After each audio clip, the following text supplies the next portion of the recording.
क्या जादू हकीकत है और इस पर ईमान लाना चाहिए?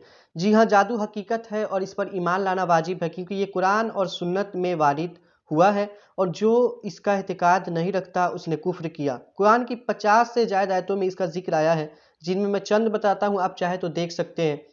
नंबर 1 जो है सूरह बकरा की आयत नंबर 102 में वत्तबऊ मा ततलुश शयातीन अला मुल्की सुलेमान, इस आयत में भी जादू का ज़िक्र आया। फिर सूरह माइदा की आयत नंबर 110 इज़ क़ालल्लाहु या ईसा इब्न मरियम उज़्कुर निअमती अलैका व अला वालिदतिक, इस आयत में भी जादू का ज़िक्र आया। फिर सूरह आराफ की आयत नंबर 109 में क़ालल मलउ मिन क़ौमि फ़िरऔन इन्न हाज़ा लसाहिरुन अलीम। बहुत सारे जगहों पे जादू का ज़िक्र आया है, तो इस पे ईमान लाना वाजिब है।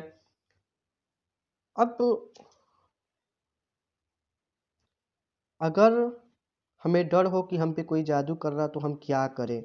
मेरे भाई, मैं एक बहुत ही अच्छा वजीफ़ा बताता हूँ। आपको अगर ये डर है तो आप रोज़ाना सोने से पहले आप मामूल बना लें, आयतल कुर्सी आपको 6 बार पढ़नी है। पढ़ना कैसे है, आप किबले की तरफ अपना रुख कर लें और फिर आयतल कुर्सी पढ़ें और फिर अपने सामने फूँके और फिर आयतल कुर्सी पढ़े, फिर पीछे, फिर आयतल कुर्सी पढ़े, फिर राइट, फिर आयतल कुर्सी पढ़े, फिर लेफ्ट, फिर आयतल कुर्सी पढ़े, फिर ऊपर और फिर आयतल कुर्सी पढ़े, फिर नीचे।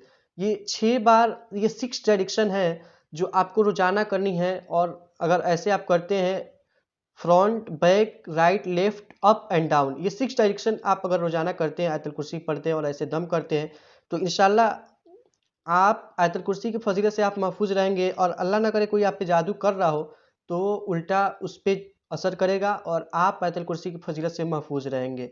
तो ये 6 डायरेक्शन आपको 6 बार आयतल कुर्सी पढ़नी है। सबसे पहले फ्रंट, फिर बैक, फिर राइट, फिर लेफ्ट, फिर अप एंड डाउन, ये 6 डायरेक्शन है। आप इसे फ़ॉलो करें, इंशाल्लाह आप जादू से महफ़ूज़ रहेंगे। अगर आपके और भी कोई सवाल हो तो कमेंट में ज़रूर पूछिए। मैं कोशिश करूँगा इस पे आगे वीडियो बनाऊँ। घर में गरीबी आने की क्या-क्या निशानियाँ हैं, इस पे वीडियो बनाएँ। जी, इंशाल्लाह आप हमारे यूट्यूब चैनल पे जुड़ जाएँ, कुरान और प्यारा इस्लाम। मैं जल्द इस पे वीडियो बनाऊँगा।